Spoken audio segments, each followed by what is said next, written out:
Psychotherapy की एक type है ह्यूमनिस्टिक एग्जिस्टेंशियल थेरेपी। तो एग्जिस्टेंशियल थेरेपी दी है Viktor Franklin and Rollo May ने। विक्टर फ्रैंकलिन ने ही बताया था लोगोथेरेपी। लोगोथेरेपी मतलब ये है कि एक लाइफ का एक बड़ा पर्पज है, उसे उसकी खोज करो, छोटी छोटी चीज़ों पे से ज़्यादा फोकस मत करो। लोगोथेरेपी में ये था कि छोटी चीज़ों से ध्यान हटाना है और बड़ी चीज़ों पर लगाना है, मतलब लाइफ का जो मीनिंग है वो उसकी खोज में लग जाओ। तो एग्जिस्टेंशियल थेरेपी में ये दी है विक्टर फ्रैंकलिन ने और एंड रोलो मे ने।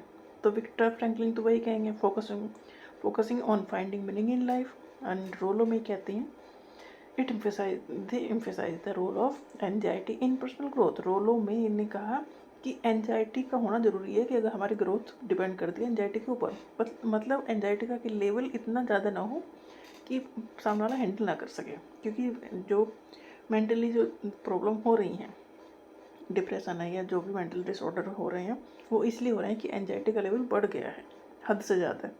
तो एंजाइटी अगर एक लेवल में रहेगी तो पर्सनल ग्रोथ होगी।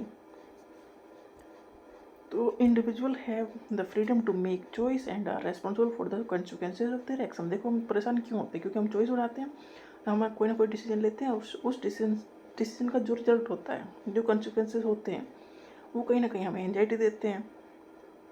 ठीक है, तो individual have the freedom to make choice. Individual के पास अपनी चॉइस है, फ्रीडम है कि वो कुछ भी चूज़ कर सकता है, कोई भी रास्ता ले सकता है। एंड वो जो भी उसका रास्ता उसने लिया, उसका जो भी रिजल्ट होगा उसके लिए वो रेस्पॉन्सिबल है।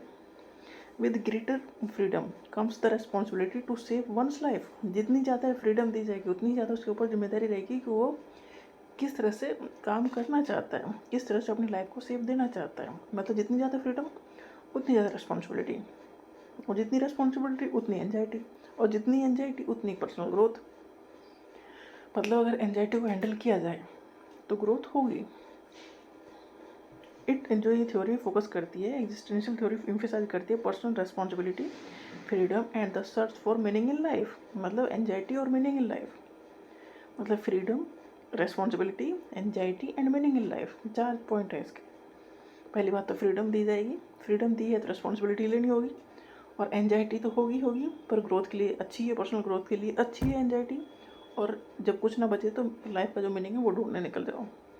मतलब उस पर फोकस करो, ऐसा नहीं घर छोड़ के बाहर चले जाओ, ये नहीं करना है। पर मतलब सोचोगे, बड़े मैटर के बारे में सोचोगे तो छोटे मैटर अपने आप छोटे हो जाएंगे। Confronting life's uncertainties can create existential anxiety but facing it leads to authentic living. जो भी चीज़ें होंगी, लाइफ तो अनसर्टेन है, जो हम सोचते हैं जरूरी नहीं वो हो जाए, उसके अलावा सब कुछ हो ही जाएगा डेफिनेटली। मतलब जो हम सोचते हैं उसके होने के चांस कम है, और जो नहीं सोचा वो होने के चांस ज़्यादा हैं, इसीलिए एंजाइटी होती है। तो हम उन्हें फेस करके ही जीना सीखते हैं। Anxiety is natural and can lead to personal growth if embraced. Anxiety होना आम बात है, इंसान अगर लिविंग बीइंग है तो एंजाइटी तो होके रहेगी, और उसे अच्छे से हैंडल किया जाए तो पर्सनल ग्रोथ पे ये इम्पोर्टेंट रोल प्ले करती है। एंजाइटी एक हेल्दी वे में ली जाए, जैसे अगर हमारे ऊपर एग्जाम का प्रेशर है, एक हेल्दी लेवल तक प्रेशर है तो परफॉर्मेंस डेफिनेटली अच्छा होगा। अगर कोई प्रेशर ही नहीं है तो हो भी सकता है अच्छा और नहीं भी हो सकता है। तो जो ये एग्जिस्टेंशियल थेरेपी है ये फोकस करती है पर्सनल ग्रोथ पर, सेल्फ अवेयरनेस पर, और एंजाइटी को अच्छे से यूज़ करने पर, और फ्रीडम के साथ रेस्पॉन्सिबिलिटी भी लेने पर।